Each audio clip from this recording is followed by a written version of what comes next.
Alô, Baixada Santista, o Ação em Reação chegando pela sua Santa Cecília TV.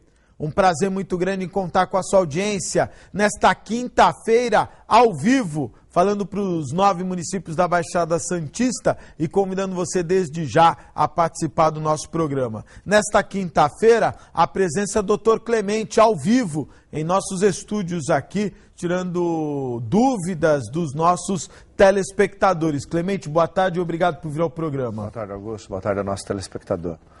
Clemente, um tema que chamou a atenção nos últimos dias, o ar muito seco, não é?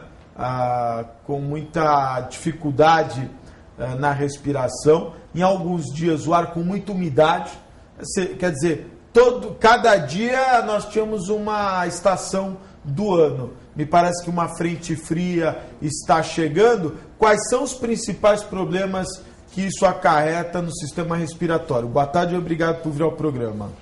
Boa tarde. Na verdade, é tudo via respiratória, né? Essa via respiratória vai desde uma rinite, que seria a inflamação da parte nasal, a sinusite. Essas têm a ver com a alteração da temperatura, porque tem aquela a rinite alérgica. Tem alérgica, tem a bacteriana, né? Tem a viral. Né? A viral que você pega, tipo um resfriado, por exemplo, porque é uma diferença entre... O resfriado é como se fosse uma gripe mais leve, vai. Então, no resfriado, tem aquela coriza, né? Agora, o grande problema dessa mudança é o seguinte, às vezes resseca não só o nariz, não, resseca a garganta. E onde ressecou, nós temos bactérias, milhares de bactérias, que convivem na nossa cavidade oral, na boca, na faringe, ali na entrada, na laringe. Existem milhares de bactérias que convivem, vamos dizer assim, bem com o ser humano. Mas em alguma condição, ela pode se tornar patogênica. Né? Então, quando resseca a mucosa, por exemplo, certas bactérias aproveitam essa fragilidade da mucosa e acaba causando uma infecção. Então, as chamadas faringites, as laringites, e por que não a rinite, né, a sinusite, tudo integrado. Na verdade... O sistema respiratório fica totalmente comprometido. Fica comprometido. Isso é mais comum em criança, no idoso, né? Pela maior fragilidade do sistema imunológico e realmente acaba complicando. O idoso acaba sofrendo mais. Também sofre mais.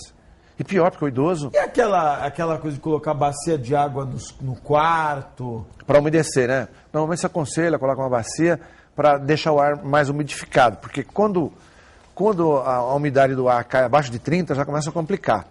Nós tivemos alguns casos aí no interior, no ano passado, nós já comentamos até aqui, Brasília, que é uma outra cidade muito comum, às vezes a umidade do ar está em 5%, 10%. Né? Isso dá uma infinidade de doenças respiratórias. Para você ter uma ideia, em São Paulo chegou a 11% a umidade no ar, quando o ideal deveria ser 60%. O que eu sinto nesses dias, os olhos muito, muito, muito secos. Tanto é que eu ando com colírio para poder... E o certo seria isso mesmo.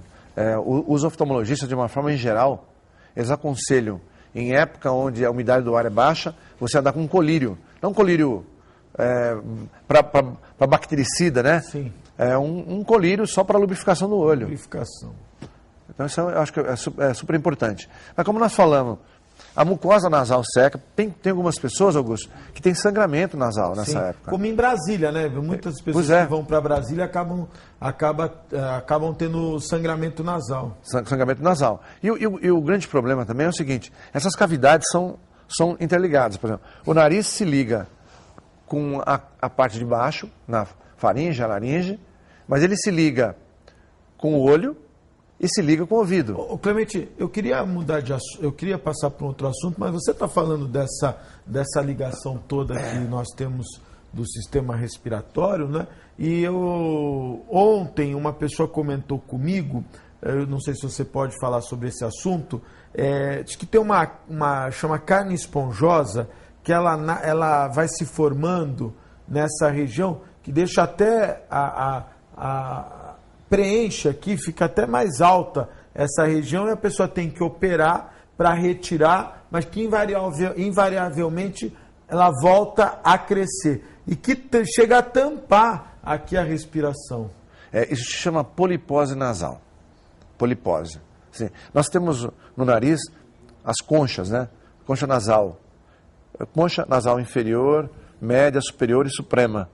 Então essas conchas, na verdade, a finalidade delas é quando o ar passa, nós temos os pelinhos do nariz também. Tem a ver com a filtração do ar e com o aquecimento do ar. Por isso que você deve respirar pelo nariz e não pela boca. Porque o nariz aquece o ar, umedece o ar e depois descer. Para que esse ar ele seja assim, melhor absorvido. Né? Quando é pela boca, por isso que resseca mais. Quando você está com o nariz entupido e dorme, você respira pela boca. Mas no dia seguinte a garganta está meia doída. Por quê? Porque ressecou, as bactérias aproveitam isso, invadem e dá uma faringite, aí, uma laringite. Então, isso que você citou, na verdade, é uma doença chamada polipose nasal, começa a crescer como se fosse uma carne esponjosa mesmo, vulgarmente falando, e ela pode obstruir, em geral, de um lado do nariz, mas ela pode ir em direção ao seio paranasal, porque tem comunicação do nariz com o seio maxilar, com o seio etimoidal, que fica nessa região, ou com o frontal, que fica mais acima. Então, esse pólipo ele pode ir em direção ao seio paranasal e realmente dilatar esse seio. E até erodir a parte óssea, dependendo da extensão desse processo, pode erodir, inclusive, gastar, dar um desgaste na parte óssea também. Nossa. Então, é uma doença que tem que fazer a cirurgia e realmente, em alguns casos, ela pode voltar. Ela vai crescendo como se fosse uma pele. Como se fosse um tumor. Um tumor. Como se fosse um tumor. Chama pólipo. Na verdade, é um comportamento de um tumor. Só não é maligno. Ele pode ser maligno também. Pode ser maligno. Você tem uma polipose nasal, na maioria dos casos não é maligno, mas existe pólipos malignos. Clemente, você tem acompanhado 11 casos, na verdade, de acordo com o sindicato da administração portuária, são 13 casos de malária na usina que gera energia para o Porto de Santos. Nós temos, inclusive, aí ela fica em Bertioga, atende... Henry Border, né? Atende a todo o Porto de Santos, não é? Pode ir virando. São 11 casos registrados, mas, na verdade, de acordo com o sindicato, são 13 casos. E o mosquito, esse mosquito, é um mosquito típico da costa da Mata Atlântica. Exatamente. Não é? É um mosquito típico da costa da Mata Atlântica. Agora, 11 casos ou 13 casos, enfim, é preocupante? É muito preocupante. Porque até então a gente nunca ouviu falar aqui nessa nossa região. É verdade. É comum você ver na região amazônica, né? No Pará ou Tocantins, todo o norte, Acre, né? todo o norte ali é comum você ver, sobretudo essas pessoas que estão fazendo algum trabalho em uma região próxima de mata e tal. Mas a nossa região aqui é incomum isso. E 13 casos, quer dizer, é bastante. Tem que se fazer alguma coisa. Saúde pública aí, com certeza. Porque a preocupação é que isso possa se alastrar, né? Eu não acredito, porque ela, na verdade, ela não é transmitida de pessoa para pessoa, né? O mosquitinho lá, o Plasmodium, ele pica a pessoa e ela passa a ter a malária, né? Para passar para outra pessoa, teria que ser um mosquito picar essa pessoa que está acometida, mas depois picar outra pessoa, né? Mas não vai transmitir de pessoa para pessoa. Então, eu acho que o risco de disseminar não, mas não deixa de ser um caso importante, porque o número de casos é um número E a malária, a pessoa ela fica sempre com a malária, né? A malária, ela vai... você tem recaídas, não é isso? Se ela foi curada, tudo bem. Mas essas pessoas, se estão no mesmo lugar, ela pode pegar 2 vezes, pode pegar 3 vezes, porque você tem bichinhos diferentes. Então tem cara que teve malária 3 vezes, por exemplo. Desculpa, eu não entendi. O que eu li uma entrevista que o Drauzio Varela teve malária. Não é? Ele foi curado, mas ele falou de recaída. Não, recaída pode ter. Agudização. Você pode ter um processo que está aparentemente curado e ele reagudiza e você passa a ter sintomas como se fosse uma malária inicial, vamos dizer assim. São sintomas, é isso que eu estava... Mas você pode ter malária mais de uma vez. Você pegou a malária agora, independente da recaída, como ele falou, você pode ser picado novamente por um mosquito e pegar a malária tudo de novo. E com um grau de agressividade maior. Como a dengue, né? Que Como a dengue. Você pega mais de uma Exatamente. vez. Você tem os vários tipos de vírus hoje da dengue. Então você pode ter a dengue por mais de um tipo, né? Inclusive a dengue hemorrágica. Ô, Clemente, você sabe que eu na terça-feira, hoje é quinta, quarta, na terça-feira, eu comentei aqui o falecimento da mãe de um parente meu, que é o Aparecido. Um abraço para o Aparecido, a dona Angelina, e ela foi atendida no Guilherme Álvaro. E o Aparecido me pediu muito para falar da surpresa dele na estrutura que o Guilherme Álvaro está oferecendo no quesito pronto-socorro e leitos, enfim. Me parece que eu, até por ignorância minha, não sabia, mas o Guilherme Álvaro está passando por um processo de reestruturação e a cidade de Santos, em breve, não é, o próximo prefeito ou a próxima prefeita terá a oportunidade de ter mais uma unidade de saúde que vai ser o hospital, o antigo Hospital dos Estivadores, e que é um prédio que foi construído para ser um hospital. Então já parte desse princípio, né? Hoje, a grande discussão é a falta de leitos, não só no atendimento, mas em UTIs. Você acha que com um hospital, o poder público administrando, é possível equacionar esse problema de falta de leitos? Eu acho que o Hospital dos Estivadores, antigo, realmente ele tem que ter um destino nesse sentido. Eu posso dizer até, meu filho nasceu no Hospital dos Estivadores. É mesmo? Por quê? Porque na época era um hospital de ponta, né? Claro, os outros hospitais já existiam e eram bons também, mas o Hospital dos Estivadores era um hospital... Referência. Referência e tal. Então, quer dizer, eu próprio escolhi para que meu filho nascesse lá, já que a médica fazia parte do corpo clínico. E então eu julgo o seguinte, ele foi construído para isso, ele tem que ser aproveitado. O que se questiona é o seguinte, o poder público tem dinheiro suficiente para encarar sozinho isso? Municipal, você está falando? Poder público municipal. Tem dinheiro? Não tem dinheiro. Quer dizer, a não ser que o próprio Estado ou o governo federal, ele municie o município com verbas para que ele possa fazer esse trabalho. Mas assim, é difícil que seja assim, né? Eu tenho escutado, até o próprio prefeito quando anunciou, disse que destinaria 5 milhões de reais por mês para o Hospital dos Estivadores, para o custeio do hospital. Governo municipal. Governo municipal. Sim. O problema é o seguinte, tem que saber como é o caixa, como é que é o caixa? Esse dinheiro é suficiente? Talvez seja, talvez um pouco mais do que isso, né? Depende do tipo de coisa que você for fazer. Se for um hospital, é um hospital destinado o quê? A leitos de UTI, mais a parte clínica, vai ser um hospital que vai contemplar com métodos de diagnósticos, por exemplo. Cada um tem um custo diferente, né? Ou vai ser uma coisa mista. Então, eu acho que teria que realmente fazer um estudo pormenorizado para saber assim, o quanto vai me custar e eu tenho essa verba ou não tenho. Eu particularmente, não vejo dificuldade em se fazer parcerias, né? Eu acho que... Com OS? Não obrigatoriamente. Eu acho que não obrigatoriamente com OS. Eu tenho... pode, mas por que também não usar iniciativa privada? Isso não é uma coisa que dá tanto medo em todo mundo, mas que é louco, né? Esse medo não justifica. Por que nos Estados Unidos funciona tão bem essas parcerias com a iniciativa privada? Porque a iniciativa privada é mais eficiente que a iniciativa pública, isso não tem dúvida. Qualquer lugar do mundo, a gente tem um conceito que às vezes em determinados países a medicina é pública, tal como a Noruega, por exemplo, e na verdade não é bem assim, né? Na Noruega todo mundo paga. Se você não tiver dinheiro, o governo paga para você, mas você é pago. A saúde é paga. E ela funciona bem. Assim, a agilidade do setor privado é muito maior, né? O órgão público pode ser um órgão regulador, um órgão parceiro. Fiscalizador. Então, é possível sim fazer uma boa saúde. Agora, evidentemente é uma questão de gestão.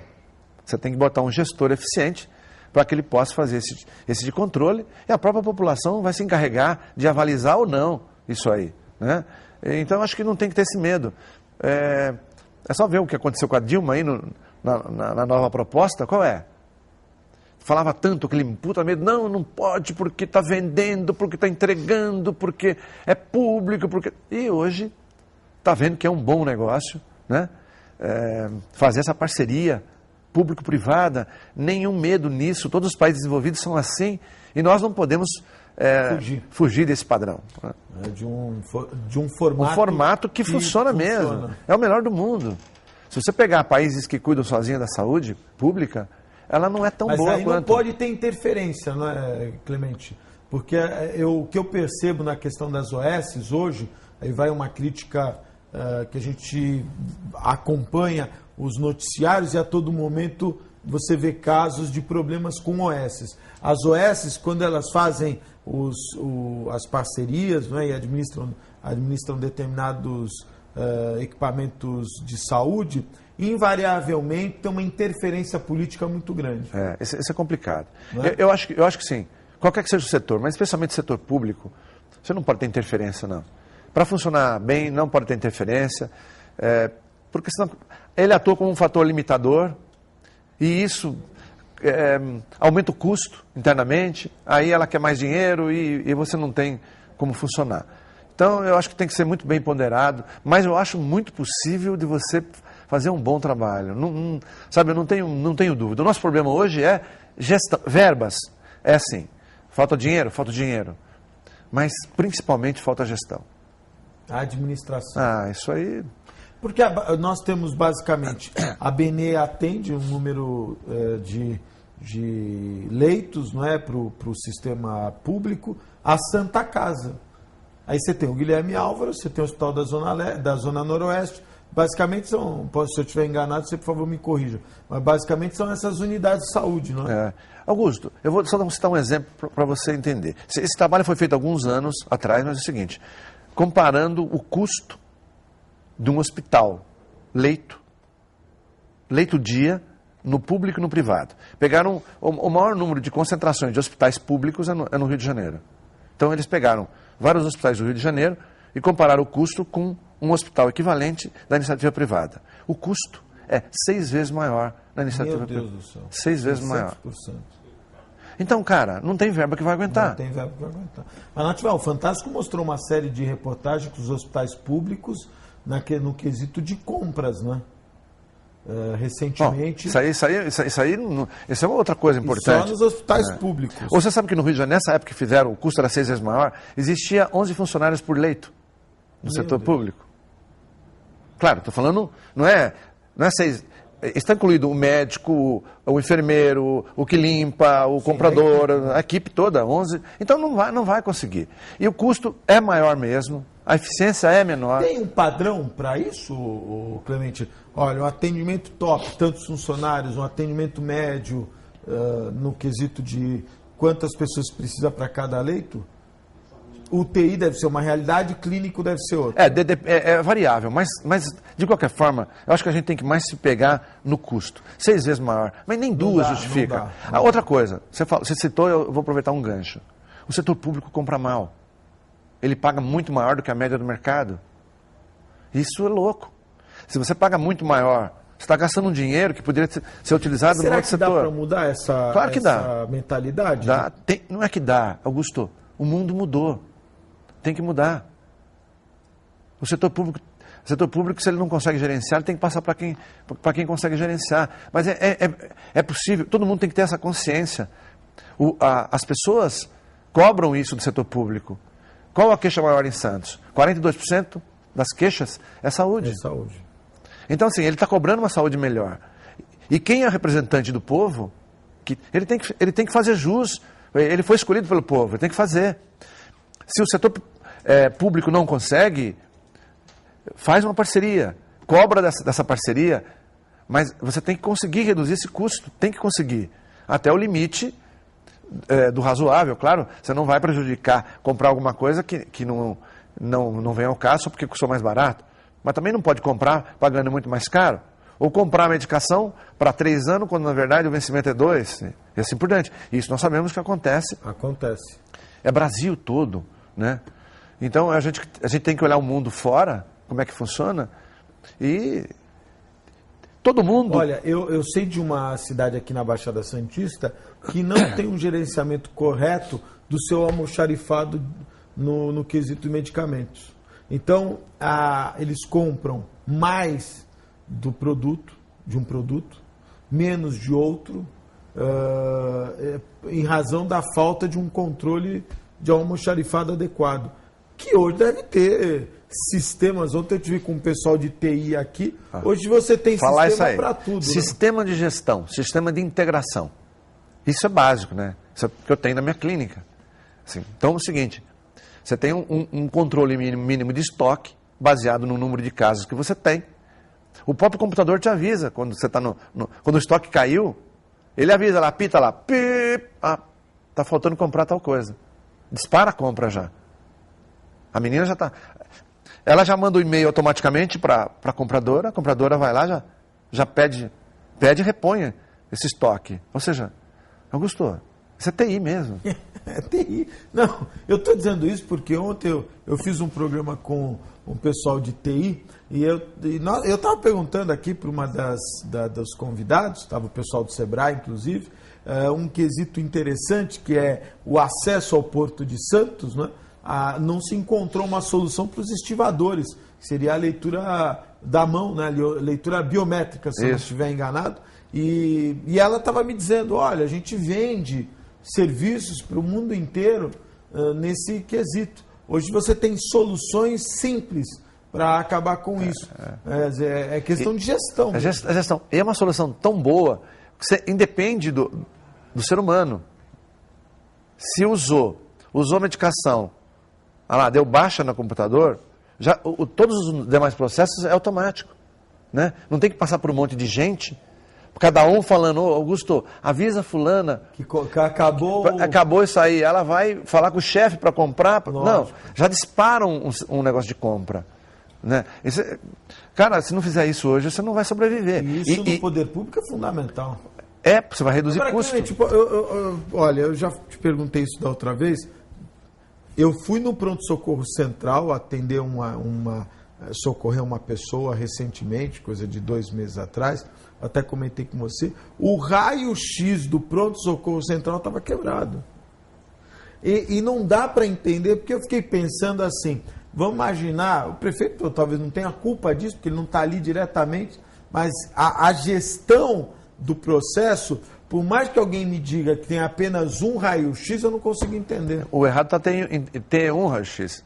Não é? Se você tem porque quebrar, vai quebrar. Lógico. Agora, uma unidade central de atendimento... Você tem que ter um backup para tudo. É caro um raio-x? Não. Você compra um raio-x hoje aí, um bom raio-x, na faixa de 50 mil reais. Não é caro, Não é caro. E a manutenção do raio-x é barata. Então, vem cá, se eu tenho uma unidade central, todo mundo vai para essa unidade central, eu tenho que ter 2 raio-x.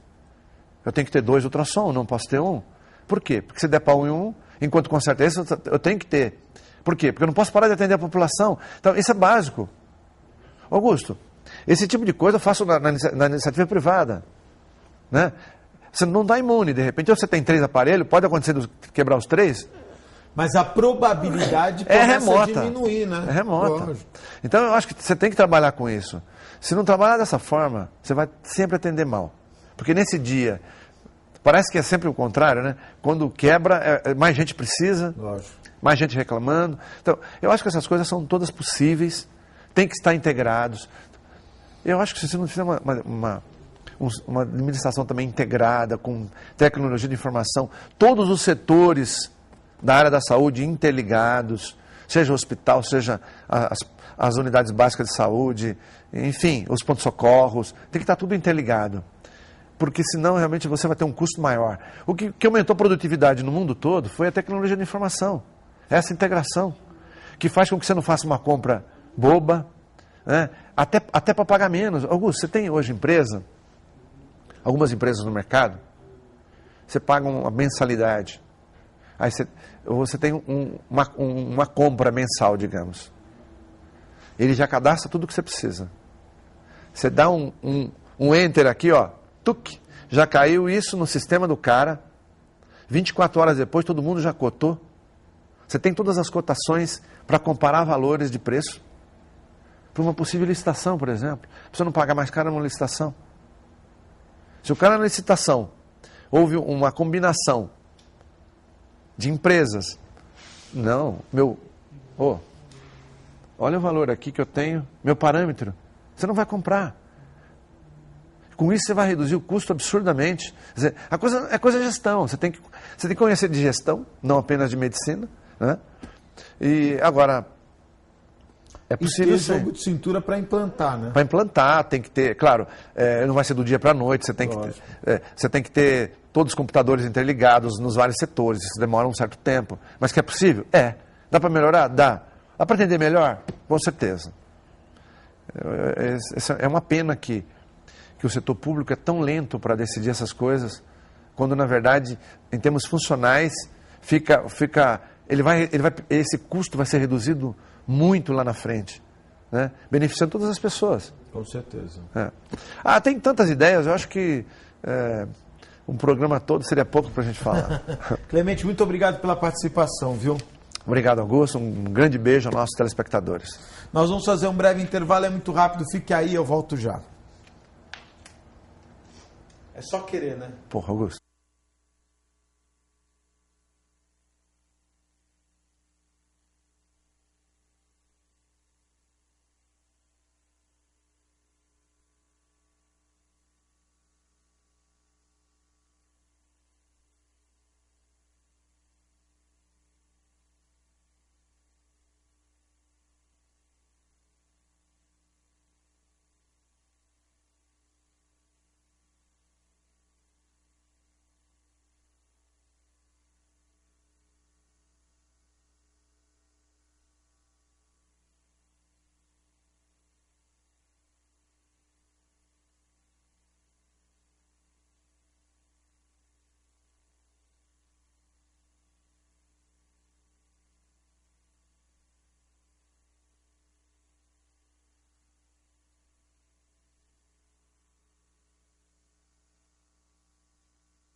Estamos de volta ao vivo, 3224-7017, 3224-2944.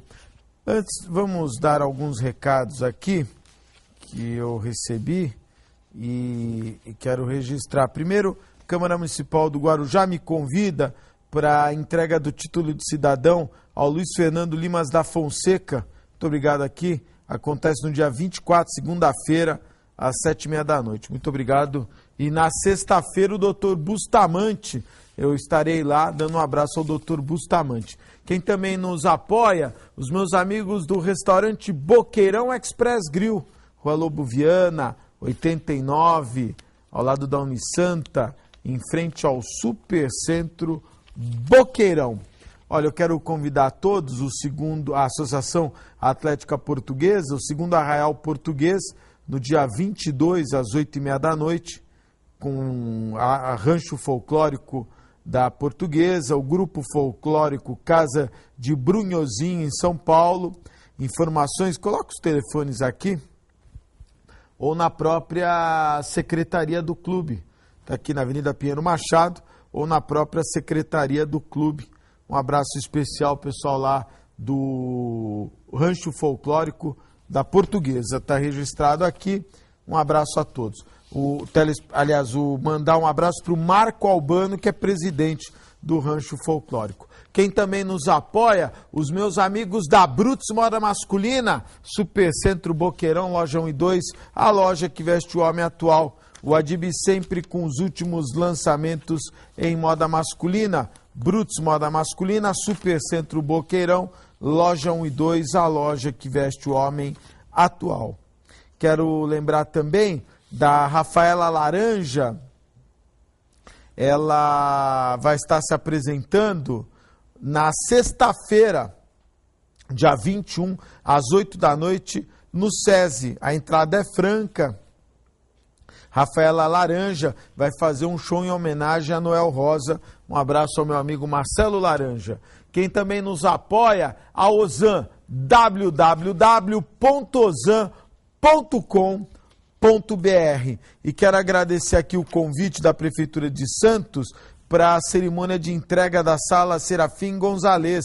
Será no dia 25 de setembro, às 5 da tarde, na Casa da Frontaria Azulejada, Rua do Comércio 96. Um abraço em memória ao Serafim Gonzalez. Quem nos apoia também, os meus amigos sempre atuantes do Incatep, o primeiro e verdadeiro centro. Isso é o ar seco, viu, Clemente? É o ar seco. Eu tô demais, porque você começa a falar e o ar, né, tá muito seco, com ar-condicionado, pior ainda mais, é um problema.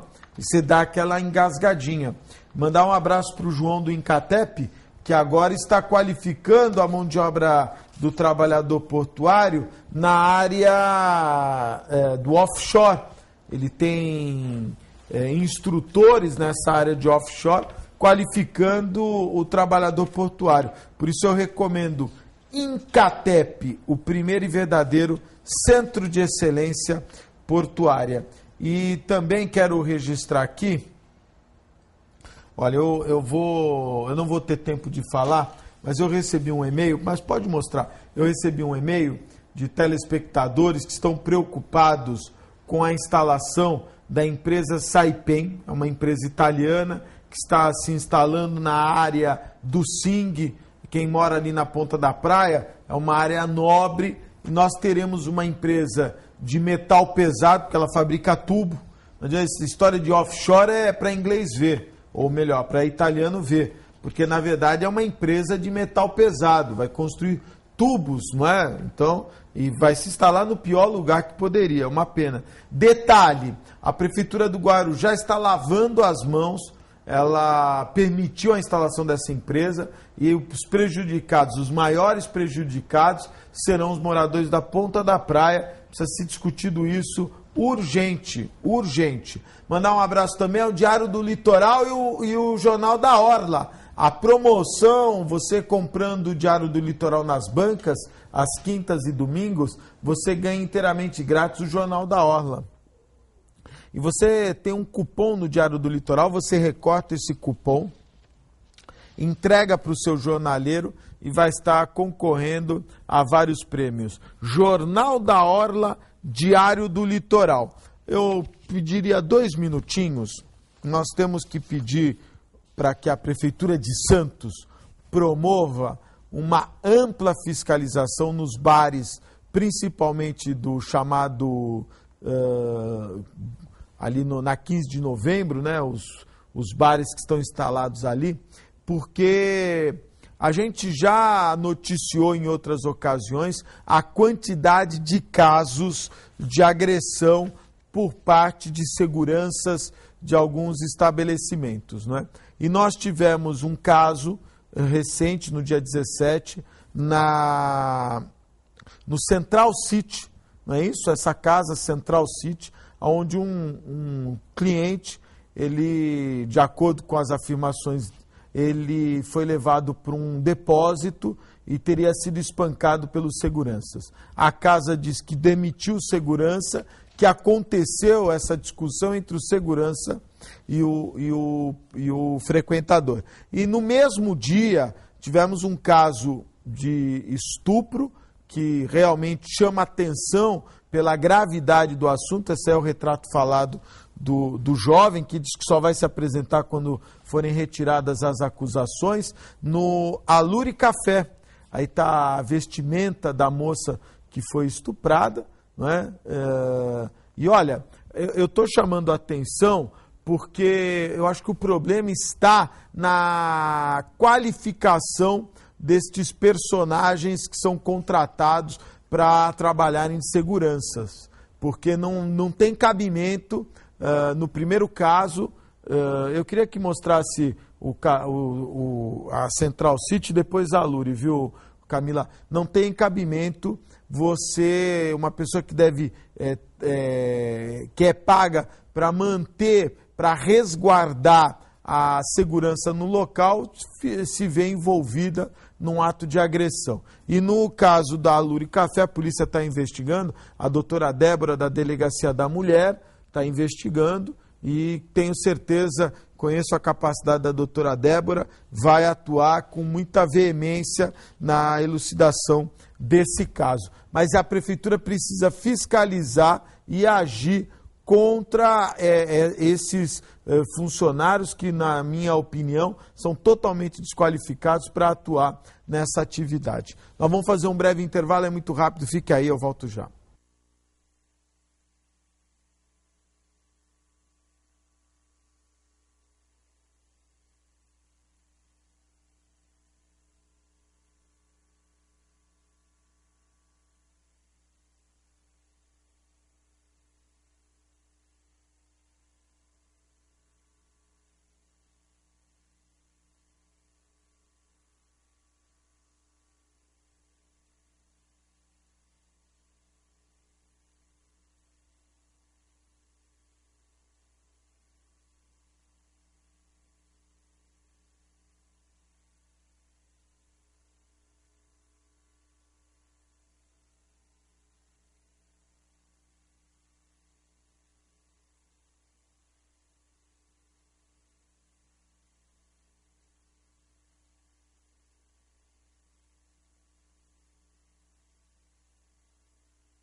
De volta ao vivo, 3224-7017, 3224-2944. Eu estou recebendo a presença do Paulino Caetano, ele que é representante da Abrescas. A Abrescas, que é a Associação dos Funcionários da Santa Casa. É isso, Paulino? Isso. Boa tarde, obrigado pela presença. Boa tarde, Augusto. Boa tarde para todos os seus telespectadores. E qual é a atuação da Abrescas exatamente, Paulino?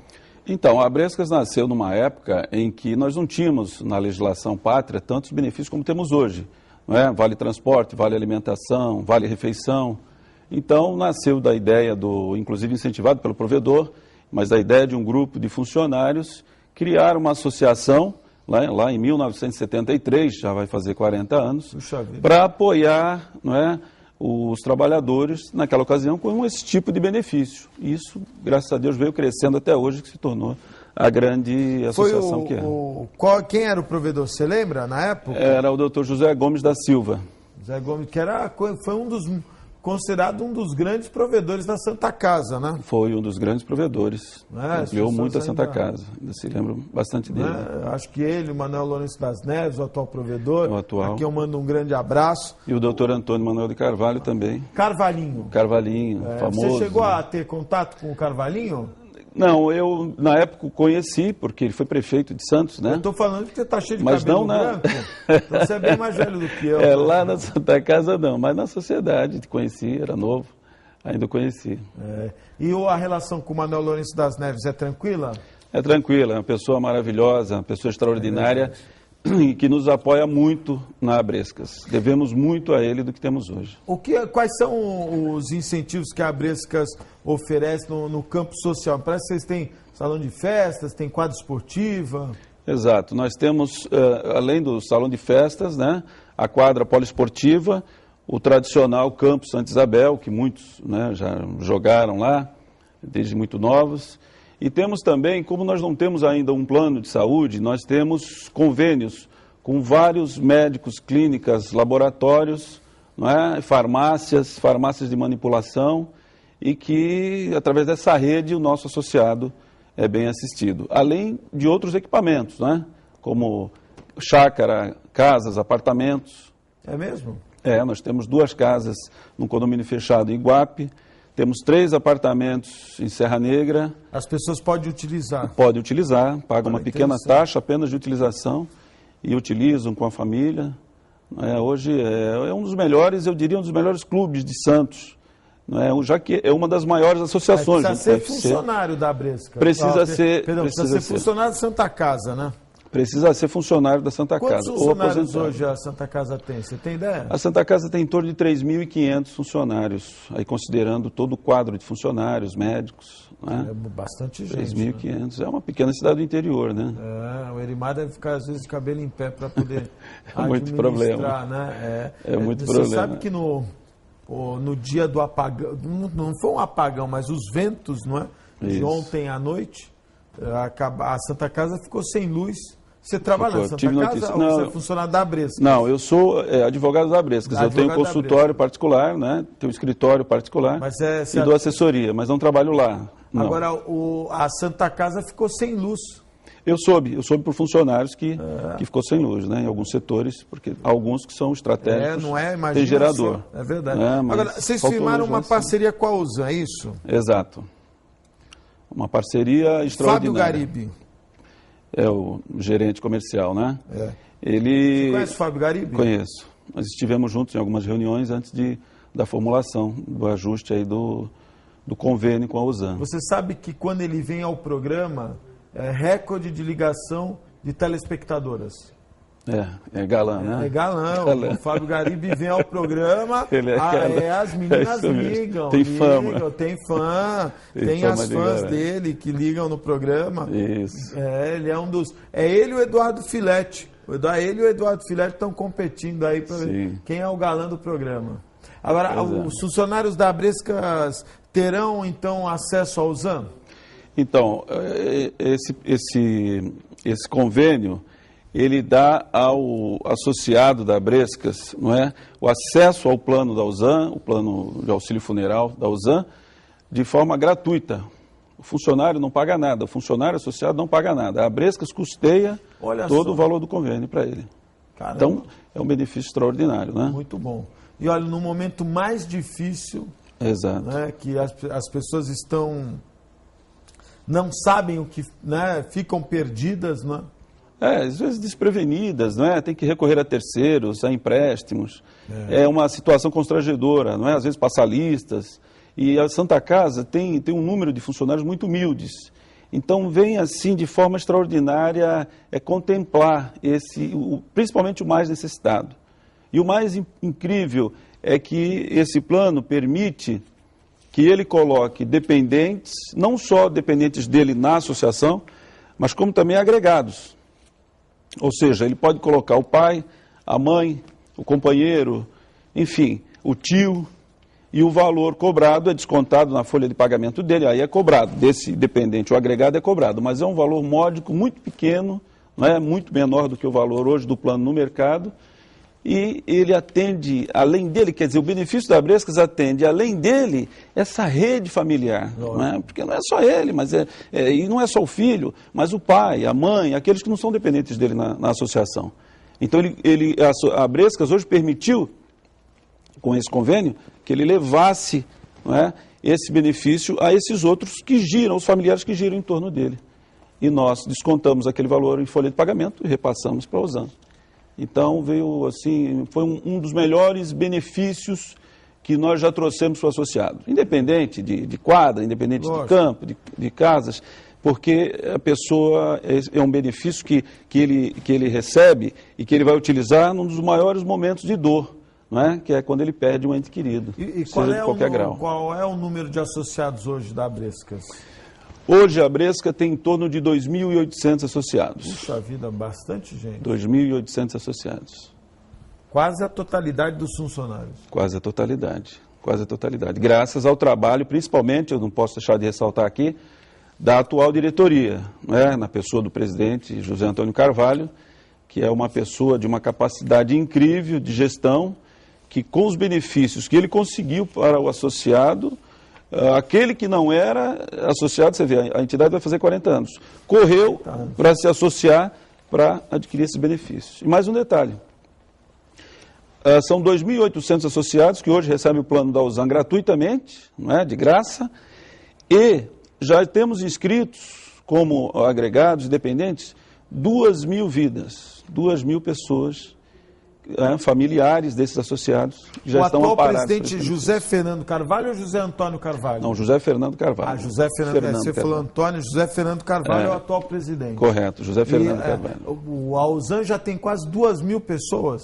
Ou 2.000 usuários? 2.000 usuários fora os associados, então são 4.800 Caramba. usuários. 4.800 associados.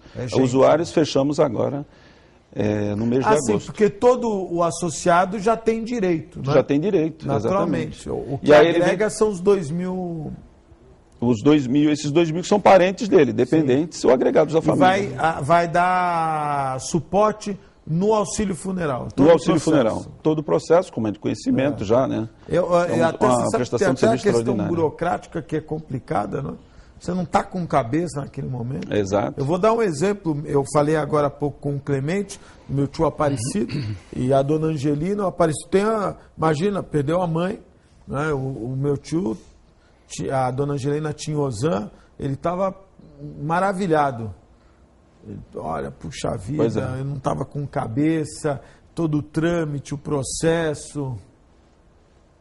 É realmente um momento delicado, né? É difícil. E além disso, né, além do atendimento integral, não é, desde a preparação do corpo, a documentação, tem também o traslado, não é? Existe uma cobertura de uma quilometragem se a pessoa falece no outro local, noutra cidade. Ela faleceu no Guilherme Álvaro, o velório foi na Beneficência Portuguesa, e esse translado a OSAN se responsabiliza. Exato. Né, que também a Abrescas fica, né?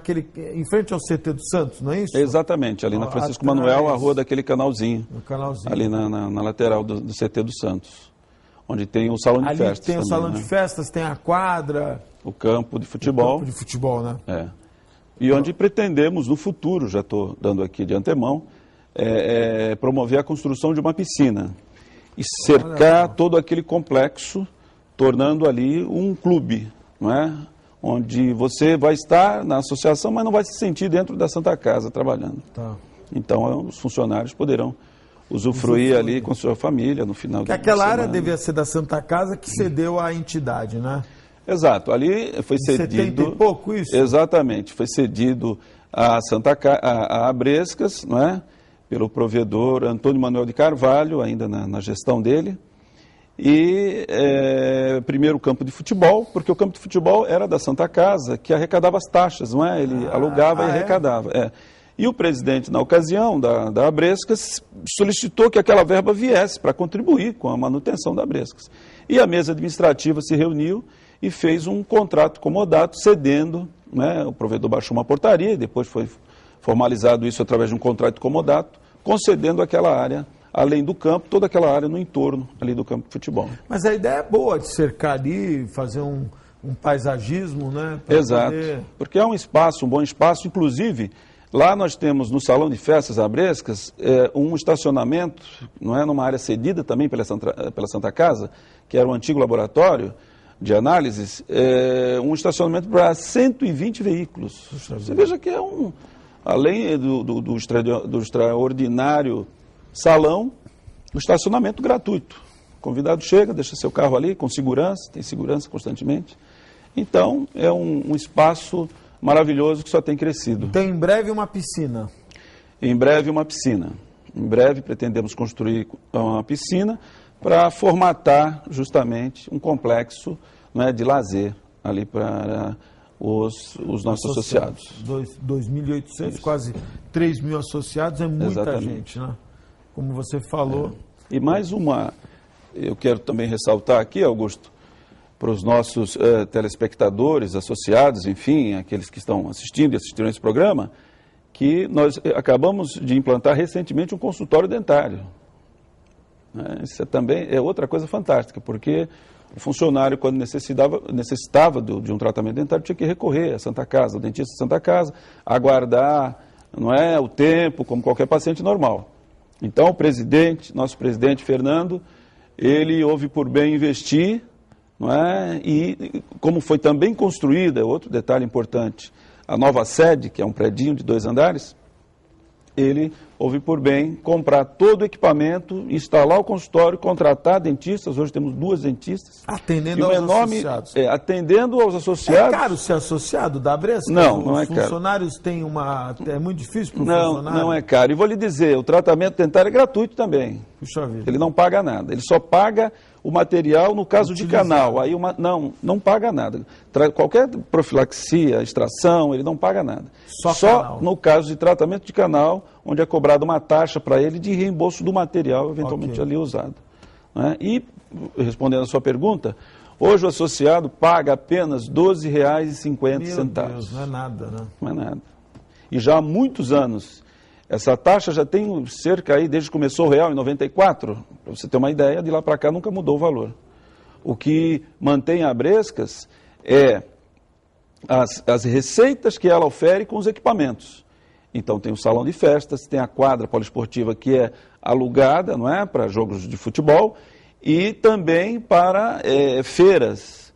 Lá nós temos uma coisa muito interessante, muitos associados não têm o nome limpo, ganham pouco, já estão com o nome no Serasa, no SPC. Então, o que a Abrescas oferece? Oferece feiras com produtos, não é, dos mais variados que você possa imaginar, que é onde ele pode comprar e ter esse valor parcelado e descontado na folha de pagamento. Olha que interessante isso. Muito bacana, não é?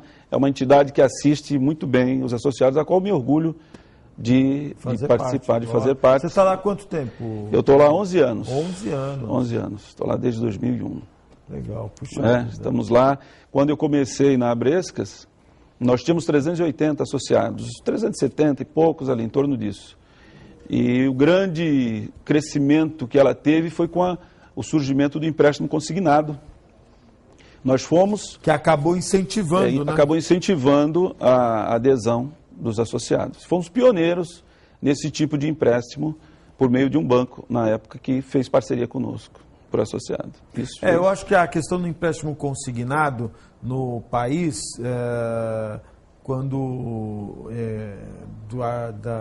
da formação desse sistema, ajudou muito. Né? Sim.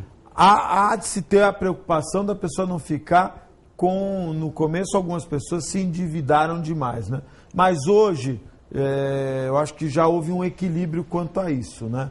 Quanto ao que realmente você pode comprometer do seu salário e poder ter acesso a um dinheiro num juro que realmente é muito mais acessível. Subsidiado, né? Exatamente. Não é que é subsidiado. É como tem a garantia do garantia pagamento. do pagamento, então ele se torna mais barato. É um juros mais baixo mesmo. Eu acho que é um dos mais baixos, é o consignado, né? É o consignado, porque, inclusive, o brasileiro, a rigor, não sabia usar o crédito, não sabia utilizar o crédito. Né?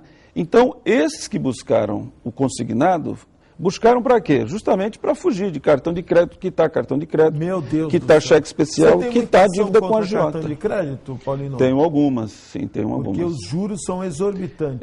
Mas hoje em dia é uma pena que logo depois que entrou o governo do Lula, ele tirou o artigo 192 da Constituição Federal, que removeu a taxa de juros, que era de 1%. 1%. Né? Que Então, todo infelizmente... mundo se baseava nisso. Exatamente. Todo Os mundo se juízes baseava não têm nisso. dado mais? Não. Hoje os juros são de mercado e os juízes que se posicionavam até usando, não é, a lei de usura, muito usada no passado, hoje são condescendentes, entendem que o mercado é quem regula, já a fiscalização dos bancos pelo Banco Central, e muitos mudaram até o posicionamento.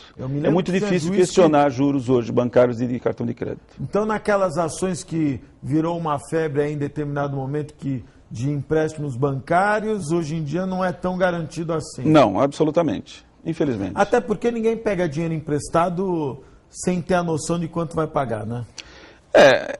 O brasileiro, ele ainda acha que, assim, ele vai pegar um empréstimo ou vai financiar um veículo, ele só quer saber se a parcela cabe no orçamento dele. Ele só vai sentir o peso dos juros quando ele se torna inadimplente. Aí que ele vai fazer uma avaliação do quanto ele está pagando de juros. Por exemplo, vou lhe dar um exemplo. O carro, como nós não temos essa cultura do investidor, nós somos gastador, porque somos muito carentes ainda, não é um país que ainda está em desenvolvimento, o que acontece?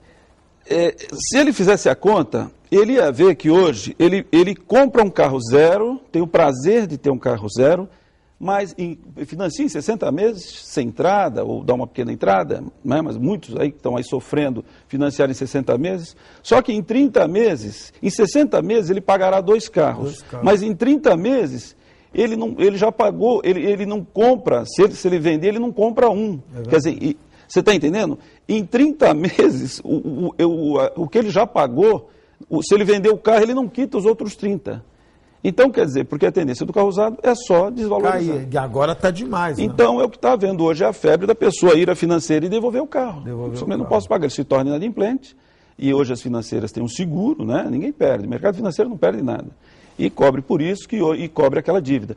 Por isso que hoje os pátios estão abarrotados de carros, não é? Apreendidos, que são vendidos nos leilões a preço de bicicleta, preço de banana. Estão abarrotados. É uma realidade. Paulino, muito obrigado pela participação, foi bom conversar com você. Vamos fazer um programa sobre essa questão de juros, que os consumidores precisam se proteger também dessa ganância de algumas instituições bancárias. Mas muito obrigado pela participação, viu? Foi um grande prazer, Augusto, estar aqui com você e falando para todos os seus grandes telespectadores. Mande um abraço ao pessoal lá da Brescas, agora nessa parceria com os meus amigos da Alzão, Galã, Fábio Garibe. Nós vamos encerrar o programa, né? Amanhã estamos de volta, às 1h30 da tarde. Muito obrigado pela sua audiência e até lá, se Deus quiser e Ele há de querer. Tchau.